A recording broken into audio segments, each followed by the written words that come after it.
right now, if you're a teacher and you don't have any help, it's very difficult to survive. Whether you talk about your teachers, bus drivers, administration, anybody taking care custodial, of our kids. Yeah. Anyone who directly involved in taking care of our kids every single day cannot afford to live and are visiting the pantry. Yeah. The idea is that if we just listen to our families rather than assume we know what's best for them, we're going to find out a lot.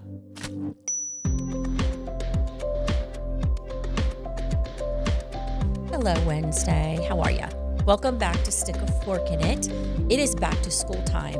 And I know we talked about during our Cereal for Summer how some kids really don't look forward to the summertime.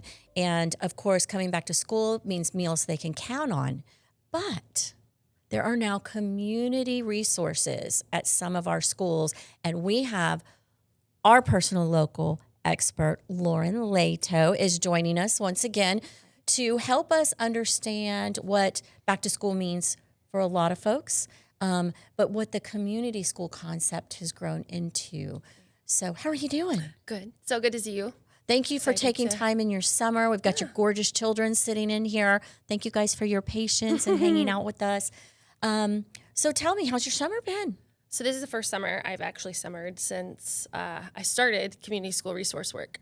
So it was strange, still working, but not working. Right. Anytime I would talk to the district team, I would kind of air quote it and be like, not working. And they're like, yeah. Like, you know, not working, but I still have to stay in the know. So for us and community school and in most schools, closing up the year, but then planning for what's next, right? So we start thinking 2026, 2027, March. Realistically, you know, that's coming, it's coming. But for a community school, big prep is like everybody's coming back. So how do we meet the needs of the families that are coming back into our building? Last year I had the pantry open in the summer. This year, because I wasn't working, I closed and sent out resources, you know, a one-pager. Connected. A one-pager of like, hey, you can come down to Causeway, or there's local places near the school that you can reach out to if you need something. Right. Listed on our website and to families so that they had that. But yeah, like it's been refreshing to a summer. little bit of a break.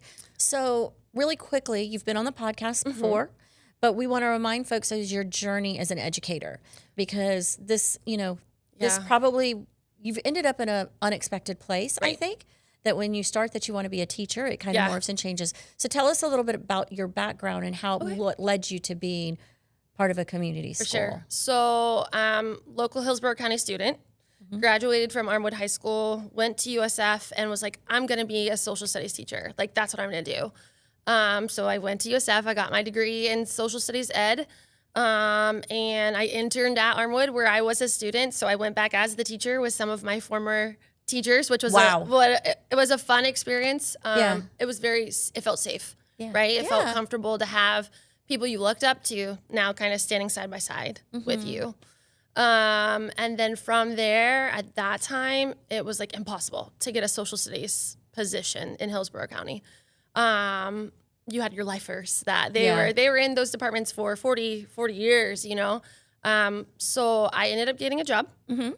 Right before school started. I took a job out at Sickles. I was at Sickles for, I think, What were you teaching, and what year was this? Is what I'm curious.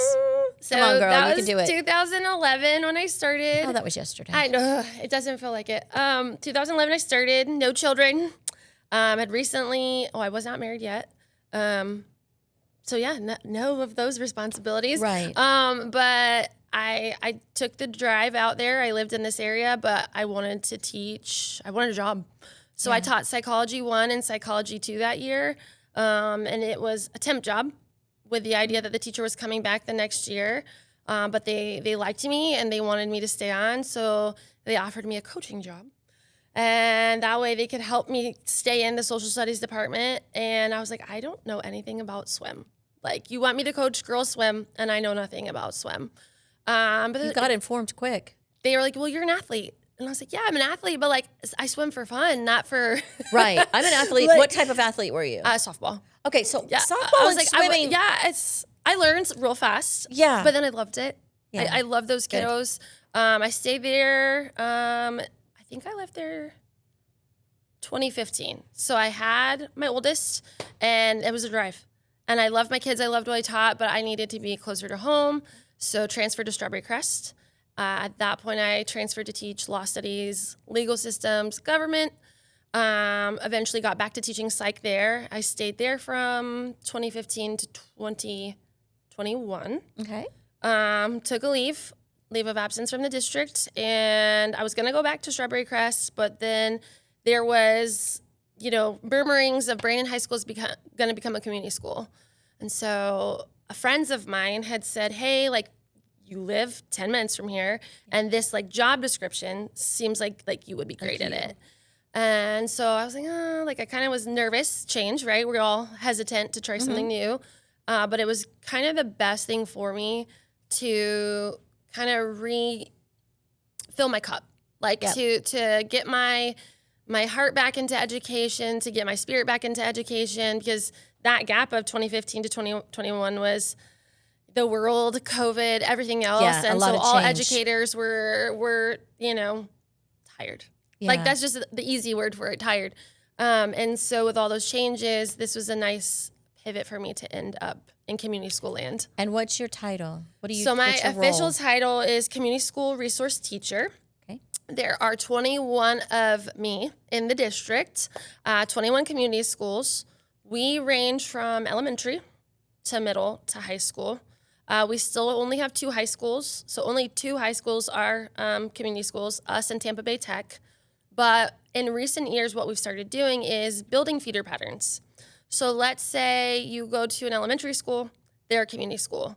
Our team has been very strategic with, okay, if you're getting these resources and these supports at your elementary school, maybe our next community school is a middle school that is already aligned with that school. Right. And then the next be the high school that if you're living in this area, you're streamlining of resources, you're going to be taken care of no matter what. Right. It just continues for you. Yeah. So describe what a community school offers, because each school is actually a little bit different based on what their resources are to be able and to what offer, needs right? that they have on campus, correct. So when I first started, I had no clue. Like, what are we doing? What does this mean? Right. What makes a community school different than a traditional school, right? So first things, you either, to apply, so there's an application process.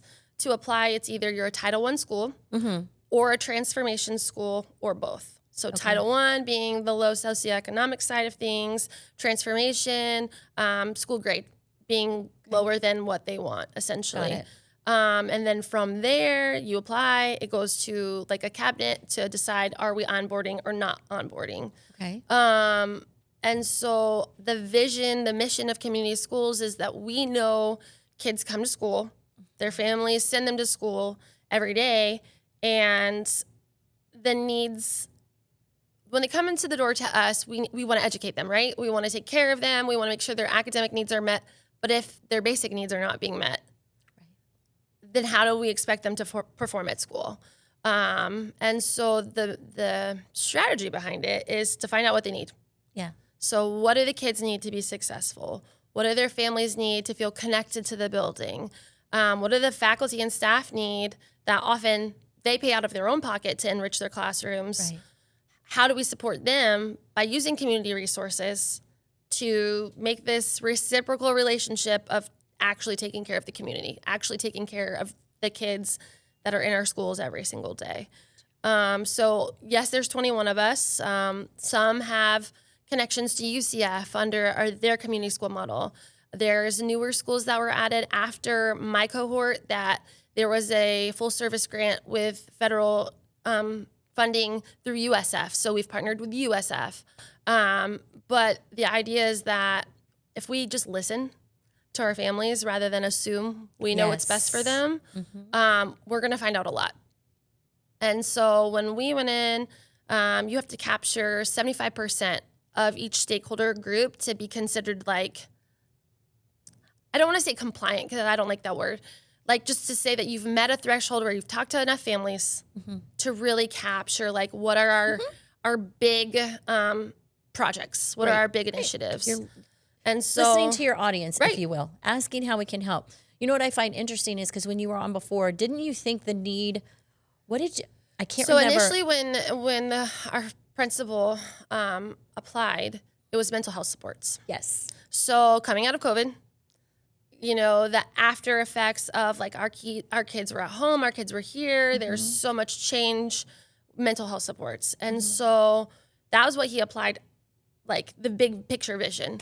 And then from the original listing project, it turned out food.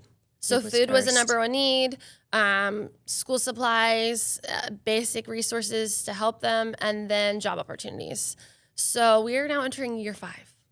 So I just sent out a new listening project because it's time to kind of reevaluate, right? So the kids that I had graduate last year, they were the first class they had gone through all 4 years of being a community school. Got it. And so now we're getting this new group of kids that are coming in, and we want to hear from them. We want to know, but a lot can change in a school building in 5 years. Yeah. So when I was recreating that listening project, it was interesting to reflect because first survey I'm asking, if possible, would your family benefit from the following? You know, clothing closet, food pantry, access to hygiene items. And so now, you know, I can say proudly that on the survey I put Brandon High School has a food pantry, a clothing closet. And what would you use? And I love that. So I was like, it's very important to be able to say, like, this is what I thought we might need. This is the path we went on.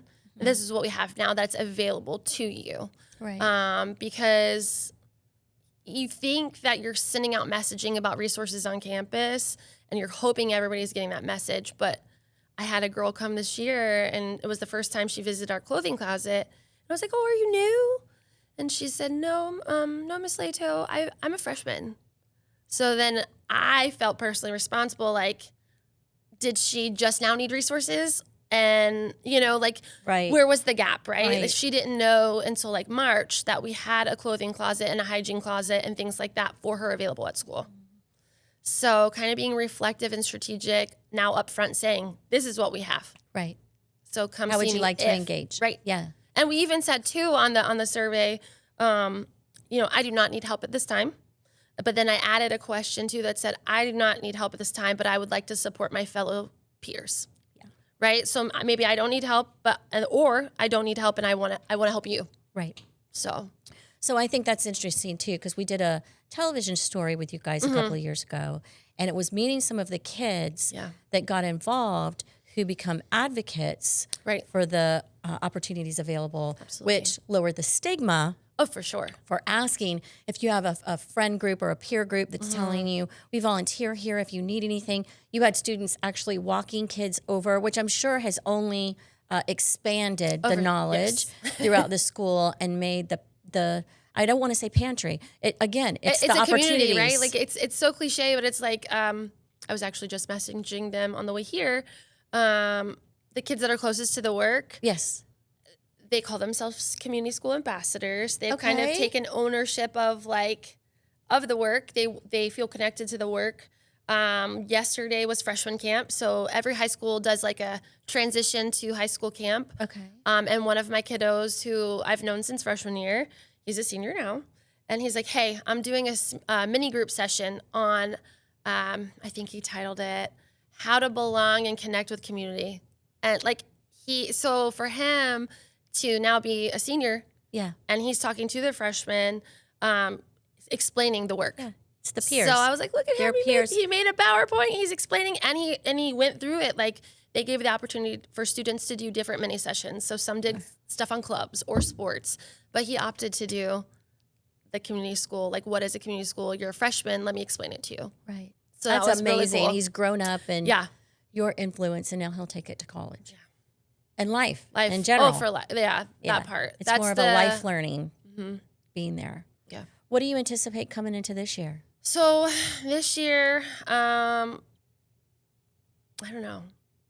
I know already based on that data, we sent it out to the freshmen. The power in the fact that we said we have a food pantry, select if you'd be interested in getting resources, 18 already out of 42 students said, yes, please.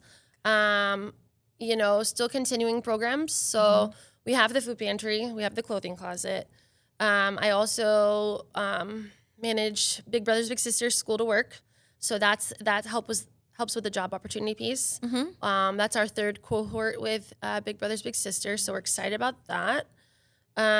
Teens in Action, that's a mental health support club with Frameworks of Tampa Bay. Okay. So that's going to continue. I don't even know what year we're on with them. Maybe year 5, I think, of having that club on campus to do emotional intelligence workshops and development.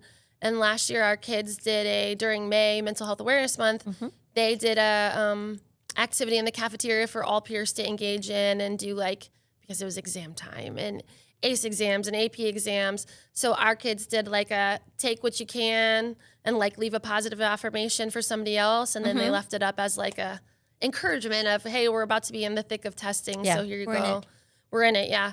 What else? We have a student wellness room that came on. So connecting back to the mental health, I don't know if that was 2 years ago, maybe.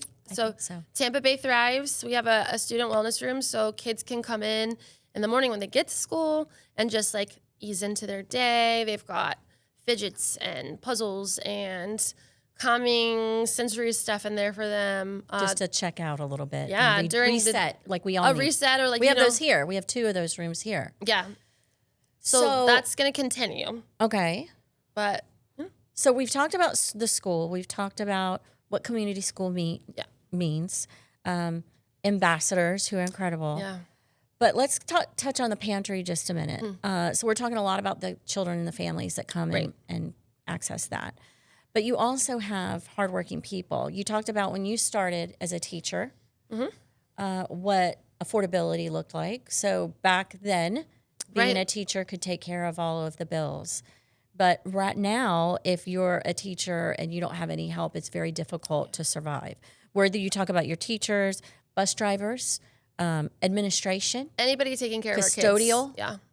Anyone who directly involved in taking care of our kids every single day cannot afford to live and are visiting the pantry. Yeah. Yeah. That's astounding to me. I think, within our world with community schools, we all have like the philosophy of our students and families come first. So students get to shop first, their families get to shop first, and then we make sure our faculty and staff get to shop next. Right. And so that's always been clear, and making sure that we are communicating that to our staff. Now, if there's a special, any type of emergency situation, by all means, we're going to take care of that. But my cafeteria ladies, they will come as a group. And we've kind of made their sessions like, they're coming. I have the night crew. So Fridays we say food Fridays. So food Fridays, we open up before dismissal so that if the parents have already shopped for the week, the kids are welcome to, right before they get on the bus, get their food and go. So my nighttime custodians, they will come at that time too because they're just getting to work. So they will come and shop when it's open on Fridays. Faculty, depending on who. I have single moms that are shopping, of course. I've got a teacher who came to us from another country who was, she's, new to the United States, and she will come in every now and then. Just people trying to stretch their paycheck. Yes. So, it's really adding to your budget. Right. It's adding to, like, if I'm able to grab one meal from the pantry at Brandon, what could I maybe do for my kids later? Yeah. What, if I'm budgeting this, but I can supplement, for the weekend even. Oh, you got pasta? Well, I was actually just making spaghetti, make spaghetti. I'll take some noodles if I can. The give and take of like, what can I do with that money if I didn't have to spend it on groceries? Sometimes we get donations from the community. So we always add it in to supplement. There was a teacher of ours who's connected to some group that she started getting diaper donations. And so I would have high school kids. Can I take these for my little brother? Can I take this for my little sister? Absolutely. That's why they're there. Right. So, all those things that at the end of the day, we pay for if we have it and anybody can come in, they're welcome to shop it. Yeah.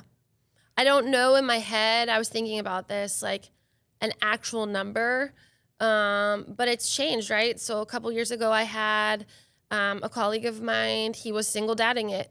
And so he's like, oh, no, kids first. And I was like, yeah, but you have kids, so like, let me know. Right. And so that's kind of ebbed and flowed as we have evolved. But I think people know that if they do need something, they can come. They can come. Yep. No hesitations. And I think last year, one of the things I put out to faculty, was, hey, this is an option for you, but please feel free to reach out directly to me. Right. Send me an email, or if you don't feel comfortable and somebody else is comfortable with doing it, like send them on your behalf, because we'll make sure that you make sure everybody's discreet, taken even care if it of. has to be discreet, we'll do what we have to do to make sure that, you're taken care of. So school, community school, has gone from education to taking care of not only employees, but the families on a number of levels. Yes. Yeah. Because it's really gotten hard to survive out there. And we don't want kids to feel the stress of that. No. But then it's also building do. that. They do. They do. We want to shelter them. We want to we want to protect them. But they're so smart. Yeah. And they're so resourceful. And like for me, the biggest source of pride is like, I'm going to come in because my mom can't, or I've had kids in there on FaceTime. Oh, shopping FaceTime for Mom, them. Miss Leto has and showing the freezers and showing. Yeah. Yeah. So that part and the ability to advocate and say I need help, or maybe my friend in this class goes to the pantry all the time. So like if they bring me, or if I hey, can I go with you to see it? Just the expansion of that. I think the kids helping and volunteering in it was a huge change for sure. That was a big deal. I don't know how many of our pantries do that. Yeah. Of course, we've got pantries at all levels of school, from elementary. But when you're talking high school, I think the first time I went in there to do that story, I was just so impressed by the kids that were there. Yeah. And the kids that help you do the work. And again, going back to advocating for the other students. And maybe the person won't respond, but they go to you and say, I really need you to reach out to this girl because she's really struggling. You've told me stories about that. Yeah, absolutely. So really, back to school. We're getting ready. Everybody's going back to school. And the whole point of having the conversation with you is that school means so much more, especially in certain communities. We talk about T1, and we're really grateful that our counties are investing in these type of opportunities and the partnerships that we make even at a county level. Not just Hillsborough County, but other counties as well. So I want to thank you for stopping by and bringing the kiddos. Yeah. They're beautiful. Thank you. And we're going to work on a project that we'll probably talk about later. Again, it's about listening and asking the right questions to serve those that are in our care, right? Right. So thank you again for hanging out with us for Stick a Fork in It. We're wishing all the kids a back to school. If you're a parent, seek out resources, because pretty much we're going into a phase in life that every school has access to a resource or a connection, or there's a community school that offers much, much more. Have a tremendous school year in 2026, 2027. Yep. Good luck, guys.